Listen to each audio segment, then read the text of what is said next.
É um cara que mudou completamente também quando assumiu o bolsonarismo como seita, né?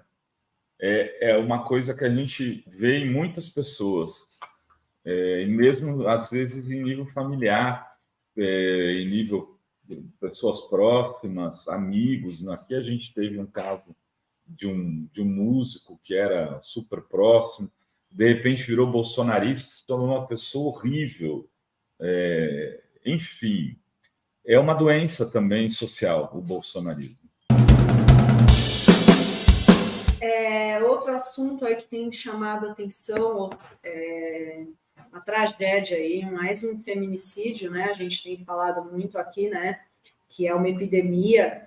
Quantas mulheres têm sido assassinadas por maridos, companheiros, ex-companheiros, e agora mais um caso, uma mulher foi encontrada morta no quarto de hotel que estava com o seu marido, que é esse Fúvio Luciano Serafim, que vocês estão vendo aí na foto, do PL de Minas Gerais, 44 anos, ele é ex-prefeito de Catugi, em Minas Gerais, foi 2 gestões, de 2012 a 2020, e eles estavam em viagem ao município de Colatina, no Espírito Santo, quando a mulher foi encontrada morta no quarto de hotel em que estavam hospedados. No quarto do lado estava o motorista do casal e o gerente do hotel, atendente do hotel, falou que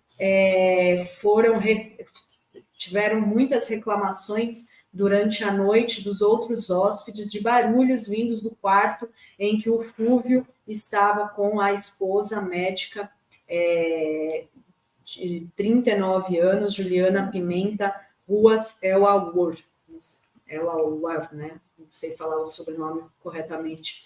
E o que acontece?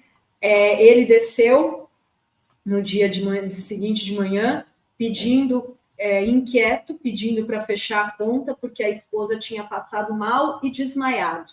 Chamaram a ambulância, o SAMU, e foi constatada a morte, já ela no quarto, e na declaração de óbito consta que as causas da morte foram traumatismo crânioencefálico, broncoaspiração, entrada de substâncias no corpo pelas vias respiratórias, asfixia e hipoxemia, quando há pouco oxigênio no sangue. Então, são grandes as chances dela ter sido aí torturada, como disse o pai dela, né, para até ser encontrada morta. Até morrer. Um absurdo, né, gente? Eu vou dizer para vocês, é o terceiro, no mínimo, tá? 3 que eu me lembro de cabeça de médicas jovens mortas pelos companheiros esse ano, né? Teve aquele caso da menina perto do Dia da Mulher, Internacional da Mulher, da Iane Brena, que ela era vereadora e médica. Aí depois teve o caso da moça que o cara matou e botou dentro de uma mala. E agora essa outra médica assassinada por esse homem que, estranhamente, em 2016, 6 anos atrás, 7 anos atrás, perdeu outra esposa num acidente. Diz ele que foi acidente, né? Agora a gente já começa a ficar desconfiada, que é muita coincidência. Ele já é viúvo de uma moça que morreu num acidente trágico, num trágico acidente, como ele colocou nas redes sociais na época, e aí agora ele mata uma moça espancada dentro de um hotel, sabe? Quero ver o que vai acontecer, gente. Quero ver o que vai acontecer. Não é possível. Não é possível. Esse homem foi preso praticamente em flagrante. Aí daqui a pouco ele está respondendo processo em liberdade? Nara, hoje me procurou o nosso amigo Madeirada, logo cedo, e ele conheceu esse prefeito. Ele estava chocado, assim, porque ele falou, porra, ele era um cara super tranquilo, super do bem e tal, e de repente, não faz muito tempo que eu não tenho contato com ele, fiquei sabendo de umas coisas estranhas depois que ele perdeu essa mulher, porque o Madeirada conheceu ele com a primeira esposa ainda, né?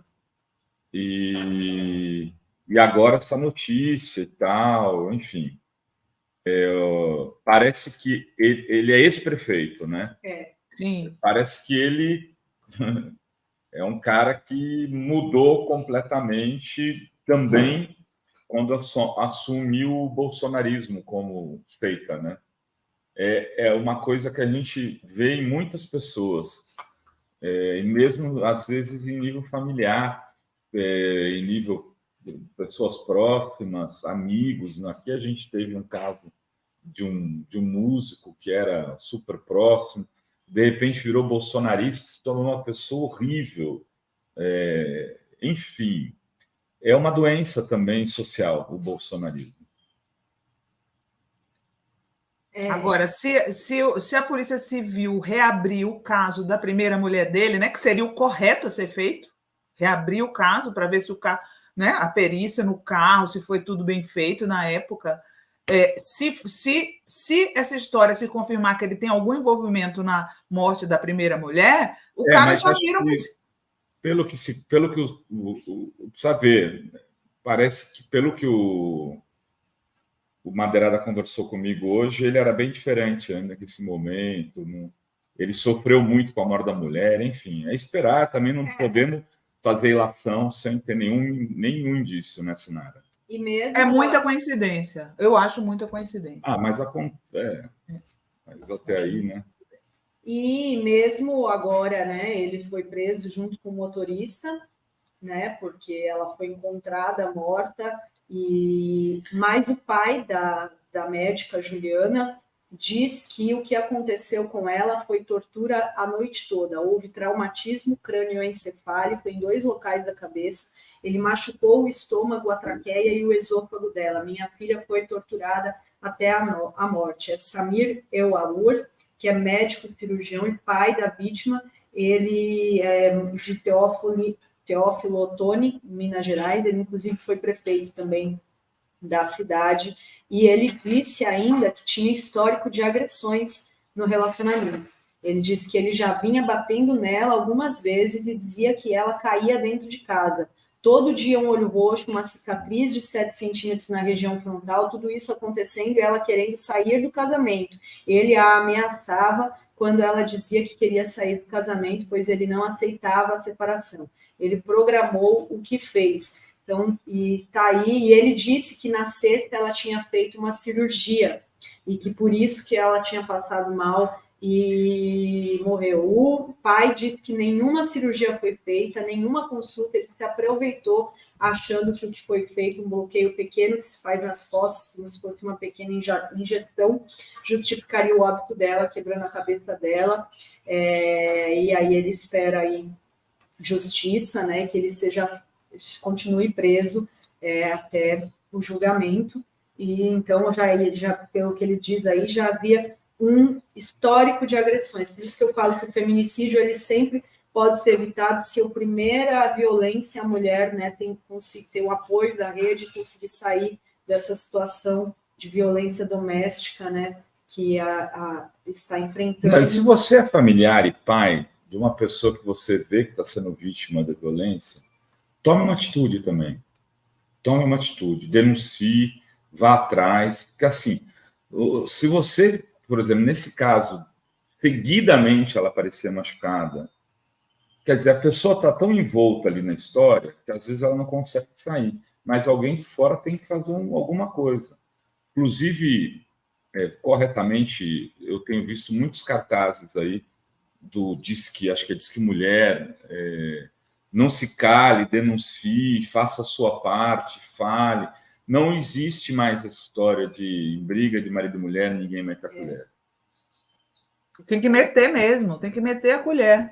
Às vezes é difícil, até mesmo para um pai tomar uma iniciativa, porque a mulher que é vítima de violência, ela entra num ciclo em que ela sente até pena do agressor. É muito louco isso, né? Então, assim, ela continuou nessa relação porque ela se sente culpada, como se ela fosse responsável por ele, pelas agressões dele, como se ela tivesse culpa, como se ele tivesse razão ao agredi-la. É muito difícil você entrar numa história dessa para intervir, né? Porque às vezes a própria vítima está tão envolvida que não permite.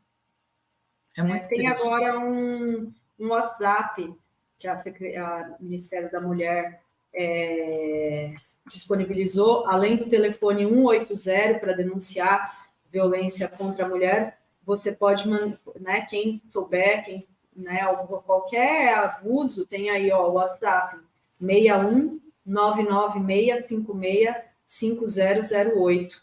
Então, tem aí, além de, né, tem também serviço 24 horas por dia, todos os dias da semana, telefone fixo ou celular, discar 180, e tem aí agora um WhatsApp para denunciar também a violência contra a mulher, que são níveis assustadores no Brasil, e mais um caso, infelizmente. Vamos acompanhar a investigação, né?